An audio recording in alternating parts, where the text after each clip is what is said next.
আসসালামু আলাইকুম প্রিয় শিক্ষার্থী বন্ধুরা, আশা করি তোমরা সবাই ভালো আছো। আমি মোহাম্মদ জাহিদুল ইসলাম, সহকারী শিক্ষক গণিত, আমি সাজেদা ফিউচার ব্রিলিয়ান্ট স্কুল। সকলকে আন্তরিক অভিনন্দন এবং শুভেচ্ছা জানিয়ে শুরু করছি গণিত সপ্তম শ্রেণীর সপ্তম অধ্যায়ের অনুশীলনী 7.3 এর প্রথম পর্ব।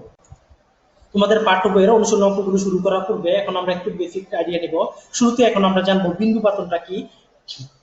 বিন্দু পাতন হচ্ছে ছক কাগজে সমান দূরে পরস্পরস্থিতি সমান্তরাল সরলরেখা দ্বারা ছোট ছোট বর্গে বিভক্ত করা থাকে। অর্থাৎ এখানে ডান পাশে একটি চিত্র দেখতে পাচ্ছ, এখানে আমরা দেখতে পাচ্ছি অনেকগুলো ছোট ছোট বর্গক্ষেত্র দেওয়া আছে, বিভক্ত করা আছে। তাহলে ছক কাগজে কোনো বিন্দুর অবস্থান দেখানোকে বা কোনো বিন্দু স্থাপন করাকে কি বলা হয়? বিন্দু পাতন বলা হয়। আমি আবারও বলছি, ছক কাগজে কোনো বিন্দুর অবস্থান দেখানোকে বা কোনো বিন্দু স্থাপন করাকে কি বলা হয়? বিন্দু পাতন বলা হয়। তাহলে বিন্দু পাতনের জন্য কি করতে হয়? সুবিধা মতো দুইটি পরস্পর লম্ব সরলরেখা নেওয়া হয়। অর্থাৎ এই যে এখানে তোমরা দেখতে পাচ্ছ অনেকগুলো বর্গক্ষেত্র, এখানের মধ্যে আমরা কি করব? আমরা আমাদের সুবিধা মতো পরস্পর লম্ব সরলরেখা নিব, অর্থাৎ আনুভূমিক বরাবর একটি সরলরেখা নিব এবং উলম্ব বরাবর অর্থাৎ খাড়া বরাবর আরেকটি সরলরেখা নিব। তাহলে চিত্রে দেখো এক্স ও এক্স প্রাইম এবং ওয়াই ও ওয়াই প্রাইম রেখা দ্বয় পরস্পর লম্বভাবে ও বিন্দুতে ছেদ করেছে। অর্থাৎ দেখো আমরা আনুভূমিক বরাবর যে রেখাটি টেনেছি সেটাকে বলছি হচ্ছে আমরা এক্স অক্ষ। অর্থাৎ দেখো এক্স অক্ষের আমরা এখানে বাম পাশটাকে বলেছি হচ্ছে এক্স প্রাইম এবং ডান পাশটাকে বলেছি এক্স। এবং একইভাবে দেখো যে ওয়াই ও অক্ষটাকে আমরা কি বলছি? ওয়াই ও ওয়াই প্রাইম। এখানে দেখো ওয়াই ও ওয়াই প্রাইম, সেটাকে বলেছি হচ্ছে আমরা ওয়াই অক্ষ। অর্থাৎ এখানে আমরা উপরের দিকে লিখেছি ওয়াই, নিচের দিকে লিখেছি হচ্ছে ওয়াই প্রাইম। এবং এখানে আমরা দেখতে পাচ্ছি কি, এই যে এক্স অক্ষ এবং ওয়াই অক্ষ পরস্পরকে কি করেছে? একটা নির্দিষ্ট বিন্দুতে সেট করেছে। যে বিন্দুতে সেট করেছে সেটাকে আমরা চিহ্নিত করলাম ক দিয়ে? ও দিয়ে। এবং এই ও বিন্দুটাকে কি বলা হয়? মূল বিন্দু বলা হয়। তাহলে দেখো এখানে কি বলছি? অনুভূমিক রেখা এক্স ও এক্স প্রাইমকে এক্স অক্ষ এবং উলম্ব রেখা ওয়াই ও ওয়াই প্রাইমকে ওয়াই অক্ষ বলা হয়। অর্থাৎ এখানে এক্স ও ওয়াই এক্স প্রাইম এই অক্ষটাকে আমরা কি বলবো? এক্স অক্ষ। এবং ওয়াই ও ওয়াই প্রাইম এই অক্ষটাকে বলবো আমরা ওয়াই অক্ষ। এবং যে বিন্দুতে ছেদ করেছে সেটাকে বলবো আমরা মূল বিন্দু। তাহলে আমরা এখন দেখো কি বলছে? প্রধানত ছক কাগজের ক্ষুদ্রতম বর্গক্ষেত্রের বাহুর দৈর্ঘ্যকে একক হিসেবে ধরা হয়। অর্থাৎ এখানে প্রতি ঘরকে আমরা এক একক ধরবো, অর্থাৎ প্রতিটার মান ধরবো হচ্ছে আমরা এক করে। অর্থাৎ প্রতি ঘর আমরা এখানে এক্স অক্ষ বরাবর প্রতি ঘরকে আমরা এক একক এবং ওয়াই অক্ষ বরাবর প্রতি ঘর বরাবর এক একক সাধারণত ধরা হয়। সাধারণভাবে যে কোনো বিন্দুর স্থানাঙ্ককে কি কি লেখা হয়? এক্স কমা ওয়াই লেখা হয়। অর্থাৎ যে কোনো বিন্দুর স্থানাঙ্ককে আমরা কিভাবে লিখবো? ব্র্যাকেটের ভিতরে অর্থাৎ প্রথম বন্ধনীর ভিতরে আমরা এক্স এর মানটাকে প্রথমে লিখবো, লিখে কমা দিয়ে ওয়াই এর মানটা লিখবো। এবং এক্স কে বলা হয় বিন্দুটির এক স্থানাঙ্ক বা ভুজ। অর্থাৎ এটাকে বলা হয় এক্স এর মানটাকে বলা হয় এক্স এর স্থানাঙ্ক, অথবা তোমরা এটাকে ভুজও বলতে পারো। একইভাবে ওয়াই কে বলা হয় বিন্দুটির ওয়াই স্থানাঙ্ক বা কুটি। অর্থাৎ ওয়াই এর মানটাকে কি বলা হয়? কুটি। অর্থাৎ এক্স এর মানটাকে ভুজ এবং ওয়াই এর মানটাকে বলা হয় কুটি। এবং স্পষ্টতই কি মূল বিন্দু ও এর স্থানাঙ্ক হবে কি? 0 0। অর্থাৎ যে বিন্দুতে দুইটা অক্ষ ছেদ করেছে অর্থাৎ ও বিন্দুতে ছেদ করেছে, এই ও বিন্দুটাকে আমরা কি বলেছিলাম? মূল বিন্দু। এবং মূল বিন্দুতে কিন্তু স্থানাঙ্ক অর্থাৎ এক্স এবং ওয়াই এর মানটা কি হবে? 0 0 হবে। আশা করি তোমরা মোটামুটি একটা আইডিয়া পেয়ে গেছো। এখানে দেখো চিত্র আমরা লিখেছি কি? ছক কাগজে এক্স অক্ষ এবং ওয়াই অক্ষ। তার মানে তোমরা ছক কাগজটা দেখতে পেয়েছো। এবং দেখো এই যে তোমরা যখন এই যে বিন্দুগুলো এক্স ওয়াই এর মানগুলো যখন আমরা ছক কাগজে বসাবো, এখানে কিন্তু তোমরা স্কেল দিয়ে ভাবে আঁকলে হবে না। এখানে কিন্তু আমাদের কি করতে হবে? আলাদা গ্রাফ কাগজ কিনতে পাওয়া যায় দোকানে। তোমরা দোকান থেকে গ্রাফ কাগজ কিনে নিবে। এই গ্রাফ কাগজের মধ্যে তোমরা এক্স অক্ষ এবং ওয়াই অক্ষ নিয়ে কাজ করবে।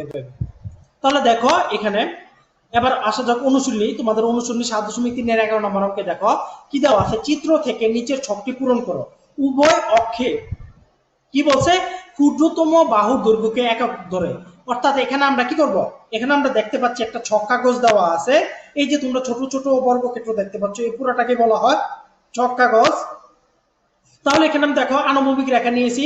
তাহলে এখানে আমরা এই যে আনুভূমিক বরাবর আমরা কি নিয়েছি? এক্স এক্স প্রাইম এবং উলম্ব বরাবর একটি রেখা নিয়েছি, এটাকে নাম দিয়েছি ওয়াই ওয়াই প্রাইম। এবং মাঝ বরাবর যে রেখা দুটি মিলিত হয়েছে সেটাকে বলেছি হচ্ছে আমরা ডিনোট করেছি ও দ্বারা। এবং এই ও বিন্দুতে এক্স এবং ওয়াই এর মান হচ্ছে কত? 0 0। অর্থাৎ এটা হচ্ছে মূল বিন্দু। তাহলে এখন আমরা এক্স অক্ষ বরাবর এক ঘরকে ধরেছি আমরা এক একক এবং ওয়াই অক্ষ বরাবর এক ঘরকে ধরেছি আমরা এক একক। তাহলে এখন আমরা দেখো আমাদের বাম পাশে কি দেওয়া আছে? দুটি কলাম দেওয়া আছে। একটি কলামের টাইটেল দেওয়া আছে বিন্দু এবং আরেকটি কলামের টাইটেল দেওয়া আছে স্থানাঙ্ক।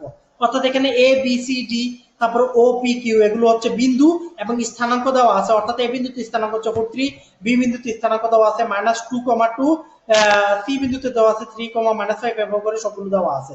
এবং দেখো এখন আমরা এই যে স্থানাঙ্কগুলো আমরা এখানে কি করব, লেখচিত্রে আমরা বসাবো। তাহলে এখন দেখো আমরা প্রথমে কি দেওয়া আছে 4,3। তাহলে এখন আমরা কি করব, এই যে এখানে আমরা দেখতে পাচ্ছি ধনাত্মক মান দেওয়া আছে, x এর মানও ধনাত্মক y এর মানও ধনাত্মক, অর্থাৎ প্রথম মানটা হচ্ছে x এর মান, দ্বিতীয় মানটা হচ্ছে y এর মান। তাহলে এখন আরেকটি গুরুত্বপূর্ণ জিনিস যেটা আমাদের জানতে হবে সেটা কি, ধনাত্মক মানগুলো আমরা কোথায় বসাবো, অর্থাৎ x অক্ষ বরাবর যদি আমরা ধনাত্মক মান পাই তাহলে আমরা এখানে ডান পাশে বসাবো। অর্থাৎ এখানে আমরা দেখো ও বিন্দু থেকে, মূল বিন্দু থেকে আমরা ডান পাশে x অক্ষ বরাবর ডান পাশে আমরা বসাবো হচ্ছে ধনাত্মক মানগুলো, এবং x অক্ষ বরাবর যদি ঋণাত্মক মান পাই তাহলে আমরা ও বিন্দু থেকে আমরা বাম দিকে যাব, অর্থাৎ x প্রাইমের দিকে, ও x প্রাইম বরাবর যাব। তাহলে এদিকে হচ্ছে আমরা বাম অর্থাৎ ঋণাত্মক মানগুলো এখানে বসাবো। একই ভাবে দেখো আমরা যদি এখানে y এর মান এখানে দেওয়া আছে কত 3, তাহলে 3 কি ধনাত্মক মান, তাহলে এখানে আমরা কি করব, এটা হচ্ছে y বরাবর উপরের দিকে পাবো হচ্ছে আমরা ধনাত্মক মান, এবং y বরাবর নিচের দিকে পাবো হচ্ছে ঋণাত্মক মান। অর্থাৎ এখানে 3 দিলে আমরা উপরের দিকে 3 ঘর যাবো, এবং যদি দিত -3 তাহলে আমরা নিচের দিকে 3 ঘর যেতাম। তাহলে আশা করি মোটামুটি তোমরা একটু আইডিয়া পেয়ে গেছো। তাহলে এখন আমরা দেখো বসাচ্ছি 4, 3। তাহলে এখন আমরা কি করব, মূল বিন্দু থেকে আমরা 4 ঘর পরে যাব। তাহলে দেখো 1, 2, 3, 4 এভাবে যে আমরা কি করব, এরপরে 4 গিয়ে এরপরে কি বলছে, এখানে আমরা কিন্তু বিন্দু বসালে হবে না, এরপর আবার y এর মানটা বসাতে হবে অর্থাৎ 3।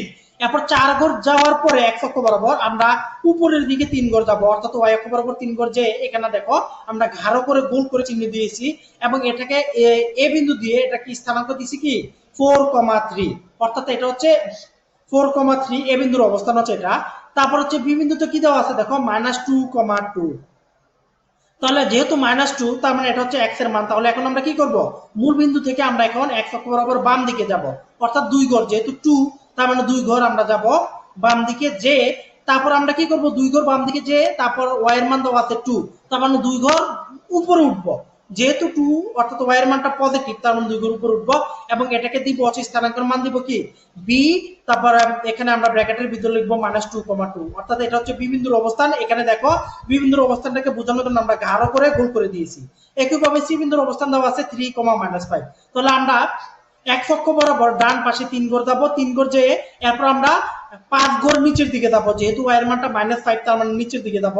তাহলে যে এখানে আমরা কি লিখবো, সি দিয়ে এরপর ব্র্যাকেটের ভিতরে লিখবো 3, -5, অর্থাৎ এটা হচ্ছে সি বিন্দুর অবস্থান, এবং এখানে এসে আমরা কি করব, গাঢ় করে গোল করে দিব। একইভাবে ডি বিন্দুর অবস্থান নির্ণয় করবো, এখানে দেখতে পাচ্ছি কত -3, অর্থাৎ দুইটাই ঋণাত্মক মান। তাহলে এখন আমরা কি করব, x অক্ষ বরাবর আমরা প্রথমে 3 ঘর যাব, 3 ঘর বামে যে তারপর y অক্ষ বরাবর মান দেওয়া আছে কত -3। তাহলে এখানে আমরা 3 ঘর বামে যে 3 ঘর নিচের দিকে যাব, যেহেতু ঋণাত্মক মান, যে এখানে আমরা চিহ্নিত করব ডি, এরপর -3, অর্থাৎ এটা হচ্ছে ডি বিন্দুর অবস্থান, এবং এটাকে গাঢ় করে গোল করে দিব। তারপর দেওয়া আছে ও, ওতে দেওয়া আছে দেখো কি 0, 0, অর্থাৎ এখানে এটা হচ্ছে মূল বিন্দু, মূল বিন্দুতে স্থানাঙ্ক আমরা কি বলেছিলাম 0, 0, অর্থাৎ এখানে x এর মানটাও 0, y এর মানটাও 0, অর্থাৎ এখানে আমরা মূল বিন্দুতে এখানে গাঢ় করে গোল করে দিব, অর্থাৎ এটা ডানেও যাবে না, বামেও যাবে না, উপরে যাবে না, নিচেও যাবে না, যে জায়গায় আছে সে জায়গাতেই থাকবে, অর্থাৎ মূল বিন্দুতে থাকবে। তারপরে দেখো এটাকে দিলাম ও, তারপর হচ্ছে পি, পিতে কি দেওয়া আছে 5,0, অর্থাৎ x এর মান হচ্ছে 5, তার মানে আমরা x অক্ষ বরাবর ডান দিকে আমরা 5 ঘর যাব, তারপর হচ্ছে 0, অর্থাৎ আমরা উপরের দিকে যাব না, নিচের দিকে যাব না, কারণ y এর মান 0। তারপর হচ্ছে কিউর মান দেওয়া আছে কত 0,4, অর্থাৎ x এর মানটা 0, তার মানে মূল বিন্দুতে থাকবে, এবং y এর মানটা কত 4, তার মানে মূল বিন্দুতে এটা 4 ঘর উপরে উঠবে, উপরে যে আমরা এখানে দিয়েছি কি কিউ এর মান দিয়েছি আমরা হচ্ছে 0,4। তার মানে এখানে আমরা বিন্দুগুলো দেখো গাঢ় করে এখানে চিহ্নিত করে দিয়েছি। তোমরা স্ক্রিনে যদি লক্ষ্য করো তাহলে ভালোভাবে দেখতে পাবে যে এখানে গাঢ় করে গোল চিহ্নিত যে অবস্থানগুলো দেওয়া আছে, এখানে আমরা এ বি সি ডি ও পি কিউ এগুলো অবস্থানগুলো কিন্তু আমরা ক্লিয়ার ভাবে তোমাদের চিহ্নিত করে দেখিয়ে দিয়েছি। আশা করি তোমরা বুঝতে পেরেছো। তারপর দেখো 12 নম্বর অঙ্কে দেওয়া আছে নিচের বিন্দুগুলো ছক কাগজে স্থাপন করে তীর চিহ্ন অনুযায়ী যোগ করো এবং চিত্রটির জ্যামিতিক নামকরণ করো। অর্থাৎ এখানে আমরা কি বলছে, এই যে দেখো কত দেওয়া আছে 2,2, তারপরে এরো চিহ্ন দেওয়া আছে 6,2, তারপরে এরো চিহ্ন দিয়ে 6,6, তারপরে 2,6, তারপর 2,2। এখানে আমরা কি দেখতে পাচ্ছি, এরো চিহ্ন দেওয়া আছে, অর্থাৎ আমরা এভাবে যেতে হবে আমাদের। অর্থাৎ প্রথমে আমরা স্থানাঙ্ক 2,2 বসাবো, তারপর হচ্ছে আমরা 6,2 বসাবো, তারপর 6,6, এভাবে সিরিয়াল বাই আমরা এরোর চিহ্ন বরাবর বসাতে থাকবো। বসিয়ে আমরা বিন্দুগুলো গাঢ় করে দিব, তারপর এখানে আমরা যোগ করে দিব এরোর চিহ্ন বরাবর। অর্থাৎ আমরা প্রথমে 2,2 থেকে আমরা 6,2 পর্যন্ত যোগ করব, তারপর 6,2 থেকে 6,6 পর্যন্ত যোগ করব। যোগ করে আমরা যে একটি আকৃতি পাবো, এবং যে আকৃতি পাবো সেটা জ্যামিতিক একটা আকৃতি হবে, এবং এটার নামকরণ করব। তাহলে দেখো আমরা লিখেছি কোয়াড্রের সমাধানের ক্ষেত্রে যে মনে করি পরস্পর লম্ব রেখা এক্স ও এক্স প্রাইম এবং ওয়াই ও ওয়াই প্রাইম যথাক্রমে এক্স অক্ষ এবং ওয়াই অক্ষ এবং ও হচ্ছে মূল বিন্দু। অর্থাৎ এখানে আমরা এক্স ও এক্স প্রাইমকে আমরা এক্স অক্ষ এবং ওয়াই ও ওয়াই প্রাইমকেও ধরেছি হচ্ছে ওয়াই অক্ষ, এবং যে বিন্দুতে ছেদ করেছে দুইটা রেখা সেটাকে ধরেছি হচ্ছে মূল বিন্দু, অর্থাৎ হচ্ছে মূল বিন্দু, এবং এই বিন্দুতে স্থানাঙ্ক কি 0, 0। এখন আমরা কি করব, এই যে আমাদের স্থানাঙ্কগুলো দেওয়া আছে সেগুলো আমরা এখন আমরা এই লেখচিত্রে ছক কাগজে বসাবো। তাহলে দেখো আমরা কি বলেছি, ছক কাগজের প্রতি 5 বর্গের দৈর্ঘ্যকে 1 একক ধরে, অর্থাৎ এখানে এক অক্ষ বরাবর আমরা কি ধরেছি 5 বর্গের দৈর্ঘ্যকে 5 ঘর সমান আমরা কি ধরেছি 1 একক ধরেছি। যেহেতু চিত্রটা আমরা যদি 1 একক ধরে করি চিত্রটা অনেক ছোট হয়ে যাবে, এজন্য স্পষ্ট করে বোঝানোর জন্য আমরা কি করেছি 5 বর্গের সমান হচ্ছে 1 একক ধরেছি এক্স এবং ওয়াই অক্ষ বরাবর। তাহলে এখন আমরা কি করব, এখন আমরা দেখো তাহলে তোমরা 5 বর্গ একক ধরলে কিন্তু অবশ্যই স্থানাঙ্কের মানগুলোকে কি দ্বারা, অর্থাৎ এক্স এবং ওয়াই এর মানকে 5 দ্বারা গুণ করতে হবে। তাহলে দেখো এখানে কিন্তু 1 একক ধরেই করা, তাহলে এখানে 5 এর পরিবর্তে তোমরা এখানে 1 একক লিখবে, অর্থাৎ প্রতি বর্গের দৈর্ঘ্যকে একক ধরে। অর্থাৎ দেখো এখানে আমরা এক্স এর মান দেওয়া আছে কি 2, ওয়াই এর মান দেওয়া আছে 2। তাহলে আমরা কি করব, ধনাত্মক মান দেখতে পাচ্ছি দুইটাই, তাহলে আমরা মূল বিন্দু থেকে 2 ঘর ডানে যাব, ডানে যে 2 ঘর যাওয়ার পরে আমরা 2 ঘর উপর উঠবো, যেহেতু ওয়াই এর মান 2 তার মানে ধনাত্মক মান, তার মানে ডান পাশে যে আমরা ডান ঘর উপর উঠবো। একইভাবে তারপরে এরো চিহ্ন দেওয়া আছে কি 6,2, তার মানে এখানে আমরা কি করব, এটাও যেহেতু ধনাত্মক মান তার মানে এক্স এ আমরা কি করব, এক্স অক্ষ বরাবর আমরা ডান পাশে 6 ঘর যাব, 6 ঘর যে এখানে আমরা 2 ঘর উপর উঠবো এবং এটাকে গাঢ় করে গোল চিহ্ন দিব। এরপরে আমরা কি দেখতে পাচ্ছি 6,6, তাহলে আমরা এক্স অক্ষ বরাবর 6 ঘর ডানে যাব, যে এরপর 6 ঘর উপরের দিকে উঠবো ওয়াই অক্ষ বরাবর, এবং এটাকে গাঢ় করে গোল চিহ্ন দিব। তারপরে এখন আমরা দেখতে পাচ্ছি 2,6, তার মানে আমরা এখানে কি করব, এক্স অক্ষ বরাবর 2 ঘর ডানে যাব, 2 ঘর ডানে যে উপরের দিকে হচ্ছে আমরা 6 ঘর যাবে, যে এখানে আমরা গাঢ় করে গোল করে দিব। তারপর দেওয়া আছে 2,2, অর্থাৎ এরপর আমরা কি করব, আবার এই যে 2,2 এটা কিন্তু আমরা একই নিয়েছি অলরেডি শুরুতে, তাহলে এখন আমরা কি করব, যোগ করে দিব। অর্থাৎ প্রথমে আমরা 2,2 থেকে 6,2, অর্থাৎ 2,2 থেকে আমরা 6,2 এখানে স্কেল দিয়ে যোগ করে দিব এবং এর জন্য দিব। তারপর 6,2 থেকে আমরা 6,6 পর্যন্ত স্কেল দিয়ে যোগ করে দিব, তারপর 6,6 থেকে 2,6 পর্যন্ত আমরা যোগ করে দিব স্কেল দিয়ে, তারপর 2,6 থেকে 2,2 তে আমরা যোগ করে দিব। যোগ করে দিলে যে একটা আকৃতি পাচ্ছি, দেখো এখানে আমরা দেখতে পাচ্ছি প্রত্যেকটা বাহুর দৈর্ঘ্য সমান, অর্থাৎ এটা হচ্ছে একটা বর্গ। তাহলে আমরা কি বলতে পারি, লেখচিত্রে দেখা গেল এটি একটি বর্গক্ষেত্রের চিত্র। অর্থাৎ আমরা জানি যে যে চতুর্ভুজের প্রত্যেকটি বাহুর দৈর্ঘ্য সমান সেটা হচ্ছে কি বর্গ, অর্থাৎ 4টা বাহুর দৈর্ঘ্য সমান। তারপর দেখো এখানে খতে কি দেওয়া আছে 0,0, তারপর -6,6, এগুলো আমরা এখানে বসাবো। দেখো আমরা বসাচ্ছি। তাহলে আমরা এখানে প্রথমে বর্ণনা দেব কি, মনে করি পরস্পর লম্ব এক্স ও X prime Y Y prime যথাক্রমে এক্স অক্ষ ওয়াই অক্ষ এবং ও মূল বিন্দু, অর্থাৎ এর আগের মতো বর্ণনাটি আমরা লিখবো।